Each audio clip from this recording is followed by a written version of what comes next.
মাতৃত্বের আকাঙ্ক্ষা কি মানুষকে অন্ধকারের কোনো জগতের সাথে মিলিয়ে দিতে পারে? আজকের মুভি এক্সপ্লানেশনে আমরা দেখব এক রহস্যময় এবং হাড়হিম করা কাহিনী। একটি অজপড়া গায়ের বোবা মেয়ে সাবা, যার কথা বলার ক্ষমতা না থাকলেও তার ভেতরের হাহাকার ছিল পাহাড় সমান। বিয়ের ৮ বছর পেরিয়ে গেলেও সাবার কোল জুড়ে আসেনি কোনো সন্তান, আর এই অপরাধী প্রতিদিন তাকে সহ্য করতে হতো শ্বশুরবাড়ির অমানসিক লাঞ্ছনা। কিন্তু সাবার একাকিত্বের নিস্তব্ধ রাতে হঠাৎ হাজির হয় এক অদ্ভুত রহস্য। আজান আর অন্ধকারের সন্ধিক্ষণে সাবা এমন কাউকে দেখতে পায় যাকে দেখার সাধ্য গ্রামের আর কারণেই। এক লৌকিক জগৎ আর এক অলৌকিক আকাঙ্ক্ষার মাঝে শুরু হয় এক অদ্ভুত টানাপোড়েন। সেই রহস্যময় ছোট্ট শিশুটি কি সাবার কল্পনা, নাকি কোনো অশুভ ছায়া? গ্রামের তান্ত্রিক কবিরাজ আর পরিবারের নিষ্ঠুরতার মুখে দাঁড়িয়ে সাবা কি খুঁজে পাবে তার কাঙ্ক্ষিত মাতৃত্ব, নাকি সেই রহস্যময় ছায়াটি হয়ে উঠবে সবার ধ্বংসের কারণ? গভীর এক মায়া আর শিহরণ জাগানো এই রহস্যের শেষ কোথায়, তা জানতে ভিডিওটি শেষ পর্যন্ত দেখুন। মানুষের নিষ্ঠুরতা বনাম এক অতৃপ্ত আত্মার এই লড়াই আজ আমরা দেখব জিনের বাচ্চা মুভি এক্সপ্লানেশন। চলুন শুরু করা যাক। গল্পের শুরু হয় রাতের বেলা। আমরা একটি মেয়েকে দেখতে পাই যে কিনা আজান হলে অজু করার জন্য বের হয়। এই গল্পে মেয়েটির নাম উল্লেখ নেই, তাই আমরা তাকে সাবা বলেই ডাকবো। তো সাবা যখন অজু করছিল তখন সে হঠাৎ করে অদ্ভুত কিছু শব্দ শুনতে পায়। ভয় পেয়ে সাবা তখন সেখান থেকে চলে যেতে থাকে, কিন্তু হঠাৎ করে সে পেছনে ফিরে এমন কিছু একটা দেখে যা দেখে সে অজ্ঞান হয়ে যায়। আমরা তখন দেয়ালের পাশে একটা ছোট্ট বাচ্চাকে দেখতে পাই যে তখন অদ্ভুতভাবে তাকিয়েছিল। এরপর সিন সকালবেলা চলে আসে। আমরা তখন সাবার হাজবেন্ড দুলালকে দেখতে পাই। সাবা তখন ঘুমাচ্ছিল আর সাবার শাশুড়ি রান্না করছিল। তার কথা শুনে আমরা বুঝতে পারি সাবার বাবা মা কেউই নেই, আর সে এতিম সাবাকে তার সংসার এনেছিল তার ছেলের বউ করে। কিন্তু এখন সে সাবার উপর খুবই রাগান্বিত এবং বিরক্ত। কারণ হলো সাবার কোনো সন্তান হচ্ছে না, এজন্য সাবাকে দোষী ভাবা হয়। এরপর সাবার শ্বশুর মানে দুলালের বাবা আসে বাড়িতে। সে সারা রাত মাছ মেরে সকালে বাড়িতে আসে। সে তার স্ত্রীকে জিজ্ঞেস করে, কাল রাতে নাকি বৌমা ডরাইছে, ওরে লবণ পানি পড়া খিলাই দিস, আর আমি ওর শরীর বন্ধের ব্যবস্থা করতেছি। এরপর সে ভাত খেতে বসলে তার স্ত্রী এসে বলে, একদিকে ভাজা মায়া, তার উপর আবার আসর, আমি এই মেয়েকে আর রাখবো না, আমি দুলালরে আরেকটা বিয়ে করামু। এরপর দুলালের বাবা ভাতের সাথে চিনি চাই। তখন তার স্ত্রী একটা খালি চিনির বয়ম এনে জানায় সে কালকে বিকালে 1 বয়ম চিনি ভরছে, কিন্তু এখন 1 ফোঁটা চিনিও নাই। তারা বুঝতে পারছে না চিনি কিভাবে শেষ হয়ে গেল। এরপর আমরা দুলাল ও তার বন্ধু মাসুদকে দেখি।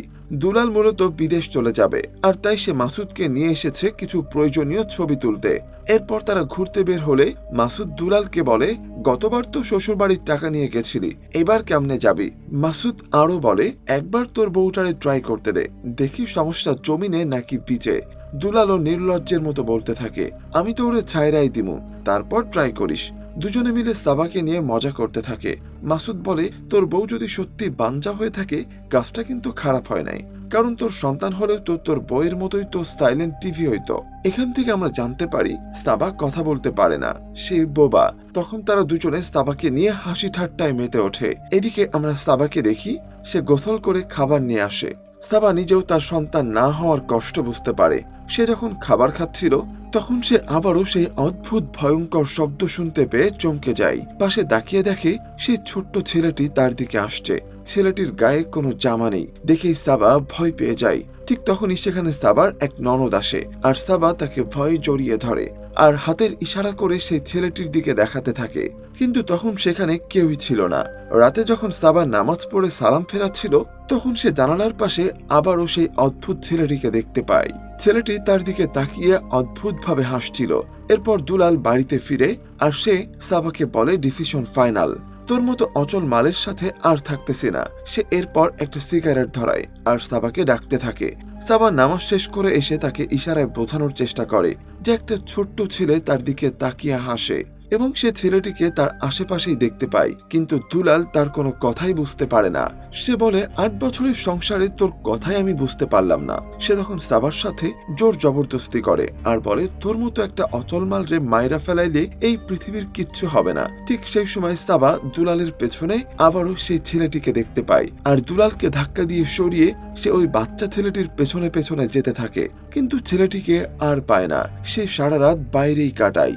সন্তান না হওয়ার কষ্টে সে কান্না করতে থাকে। সে কল্পনা করে তার একটা সন্তান হবে। সে অনেক পাগলামি করতে থাকে আর কান্নায় চোখ ভাসিয়ে দেয়। এর থেকে আমরা বুঝতে পারি একটা সন্তানের জন্য সে নিজেও কতটা মরিয়া। ঠিক সেই সময় পেছন থেকে সেই ছেলেটি আদর দিয়ে তার গলা জড়িয়ে ধরে। এই বাচ্চা ছেলেটি আর কেউ না, সে হলো জিনের বাচ্চা। সাবাকে তার অনেক ভালো লাগে আর তাই সে বারবার সাবার কাছে আসে আদর পাওয়ার জন্য। সাবাও তাকে চরম আদরে চুমো খায়। সকালে গ্রামবাসী দেখতে পায় সাবা পুকুরে ভাসছে। গ্রামবাসীর ধারণা জিনে সাবাকে বাচ্চা নিতে দেয় না আর সাবাকে জিনে ভর করেছে। খবর পেয়ে দুলাল আর তার মা বাবা আসে। দুলালের বাবা যখন সাবাকে তুলতে যাবে ঠিক সেই সময় সাবার জ্ঞান ফিরে আসে আর সে নিজেই পুকুর থেকে উঠে আসে। এরপর সাবার সেই ননদ আবারও আসলে সাবা তাকে বোঝানোর চেষ্টা করে সেই জিনের বাচ্চাটির কথা। সাবা তাকে ইশারা ইঙ্গিতে বোঝায় যে একটা বাচ্চা ছেলে তাকে ডাকে, কিন্তু কার বাচ্চা সেটা সে জানে না। সে সাবাকে জিজ্ঞেস করে, তুমি বাচ্চাকে চেনো? সাবা জানায় সে চেনে না। তখন সে সাবাকে একটা মোবাইল দেয় আর দেখিয়ে দেয় কিভাবে ফোনে ছবি তুলতে হয়। সে সাবাকে বলে, এরপর যখন ওই বাচ্চা ছেলেটি আসবে তখন তুমি ছবি তুলে রাখবে। পরের দিন সকালে সাবার শ্বশুর দোকান থেকে মিষ্টি নিয়ে আসে। সে সাবাকে বলে তাকে বাটির মধ্যে মিষ্টি দিতে। সাবা যখন বাটি আনতে যায় তখন এই ফাঁকে সাবার শ্বশুর সাবার শাশুড়িকে বলে, বালিশের নিচে যে তাবিজ রাখতে বলেছিলাম রাখছিলা? সাবার শাশুড়ি জানায় তাবিজটা সে রেখেছে। মূলত তারা দুজনেই চাই সাবা স্বাভাবিক হয়ে যাক, কিন্তু এর পরেই ঘটে একটা অদ্ভুত কাণ্ড। সাবা যখন বাটি আনে মিষ্টি নেওয়ার জন্য তখন সে দেখে মিষ্টির বাক্সে কোনো মিষ্টি নেই, সবগুলো খাওয়া এঁটো মিষ্টি। তার শ্বশুর শাশুড়ি মনে করে যে সব মিষ্টি মনে হয় সাবাই খেয়ে ফেলেছে। তাই সাবার শাশুড়ি সাবাকে অনেক কথা শোনায় আর কাদা ছুঁড়ে মারে তার দিকে। সাবা অনেক বোঝানোর চেষ্টা করে যে সে মিষ্টিগুলো খায়নি, কিন্তু তার কথা কেউই বিশ্বাস করে না। এরপর সাবা তার ননদের বাড়িতে গিয়ে কিছু পায়েসের চাউল আর চিনি নিয়ে আসে।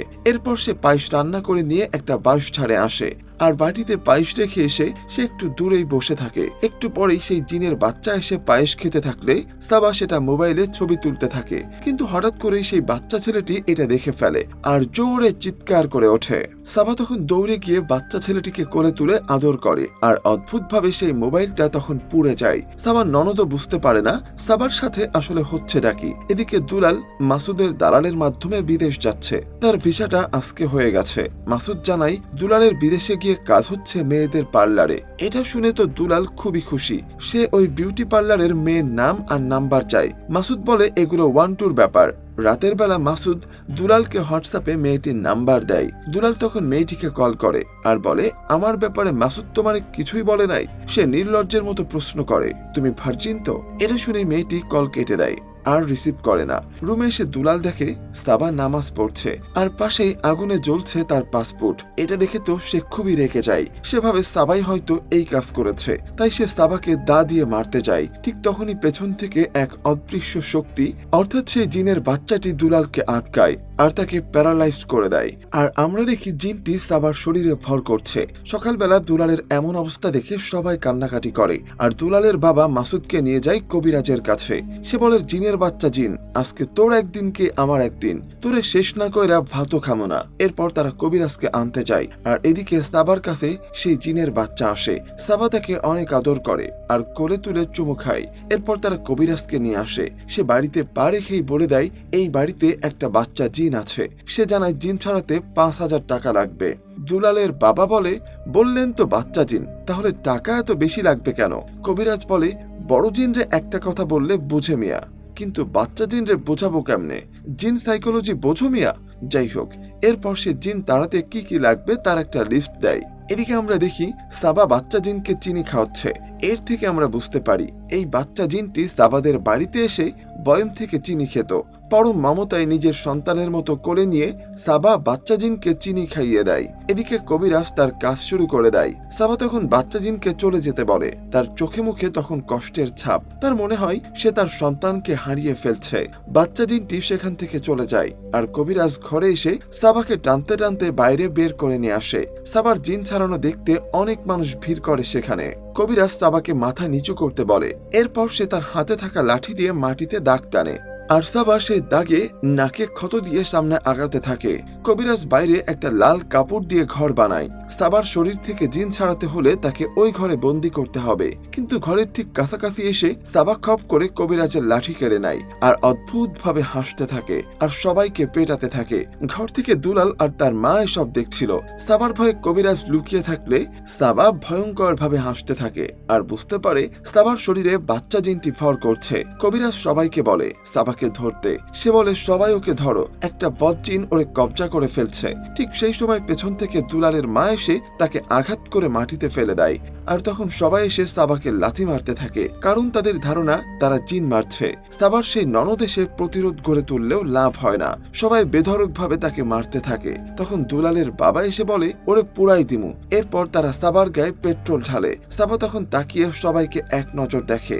তারা যখন সাবার গায়ে আগুন জ্বালাতে যায় তখন আগুন নিভে যায় আর অদ্ভুতভাবে শরীরে জ্বালা যন্ত্রণা শুরু হয় আর সবাই প্যারালাইজড হয়ে যায়। তখন জিনের বাচ্চা সামনে আসে আর চিৎকার করতে থাকে।